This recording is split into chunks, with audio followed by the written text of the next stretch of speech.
Hi, Mary Boccaccio again. I want to show you a recipe that I was talking about with Brittany.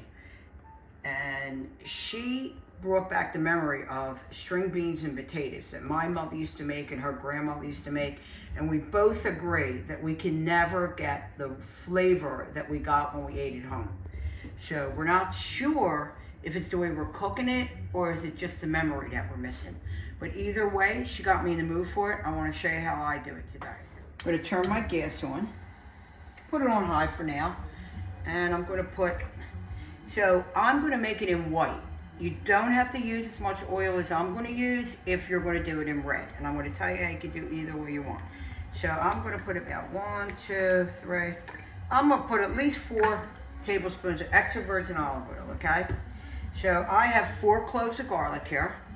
And you know, I always say get the garlic to release its gas.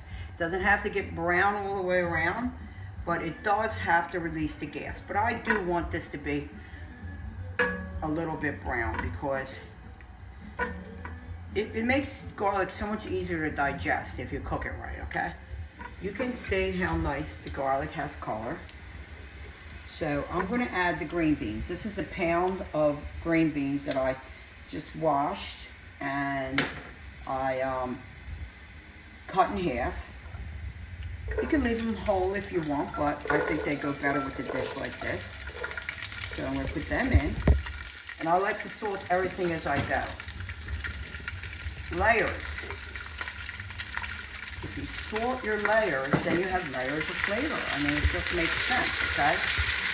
If we wanted these to be pretty, we would have blanched them to get the beautiful green, but it defeats the purpose of this Italian classic South Philly dish. Now, I don't know, other people might make it, but I know in South Philly it's a classic, okay? So we move the beans around, got flavor. Here I have a pound of the baby potatoes. They call these little creamers. You do not have to use these. I had them in the house, is why I'm using them. But you do want any potato, better with like a regular potato than a russet potato. But if that's what you have, that's what you use. You want to cut them about this size. So I have this in. Now I'm going to salt my potatoes. Salt and pepper. And I'm going to lower the gas. It's about medium. And I'm going to move them around. Okay? So by the time this dish is done cooking, those green beans are going to be gray. So they're not going to be green anymore. We'll lose their color. And that doesn't matter. It's flavor that we're after, not color. If you wanted to make these in red, at this point, you could either add a little bit and some water if you didn't want it too tomatoey, or get as much tomato to cover this, either a whole tomato that you crushed or a crushed tomato that you added a little bit of water to, and then you'll season it. Now I'm going to season this with, my mother always used dried oregano. I have fresh oregano in my yard. I don't want to use it. I want that flavor of the dried oregano. And then I'm going to use fresh parsley. You can use dried. I have fresh, so I'm going to use it today. Okay, so all those flavors. But now, you're not just frying this. You're going to make this, it actually has like a sauce. So we're going to add water. To mine, this is where you would add tomato. I want it in white. So I'm going to add enough. That was 2 cups. That will cover this. So that was about a pinch of oregano and about a tablespoon of parsley and 2 cups of water. And you can see how it's the beans and the potatoes are laying in there nice. This you want to cover with the water. And they're going to cook at about the same time because the potatoes are going to take like 10-15 minutes to cook. These are dishes that I grew up on. You know, when I grew up, I told my friends, I never knew I didn't have money. I didn't know it. My mother found a way to make anything in the house into something that was so good. And this was one of our dishes that we ate every night. Well, not every night, but you know what I mean. Like when she felt like making it, this is what we ate. Did we say, Ma, I don't want to eat that? You could say it, but it didn't matter. You were going to eat it. So I put this up on high because I want that to come to a boil. It's at a boil. I'm going to lower it back down to a medium. Yeah, it's about between medium and medium low.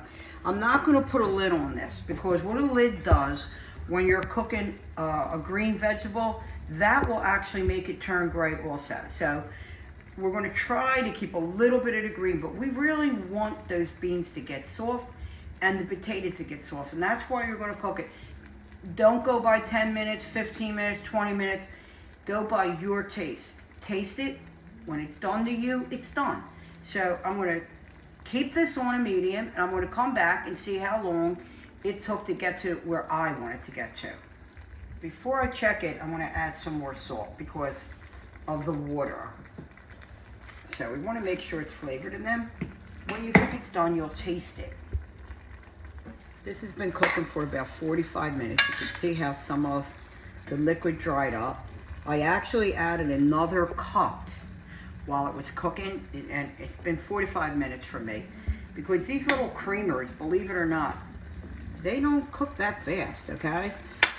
So if you're going to use a regular potato, I would suggest to peel them. If you're going to use a red potato, maybe, or a Yukon Gold, you can leave the skin on, but really the old school way of doing it, my mother always peeled them.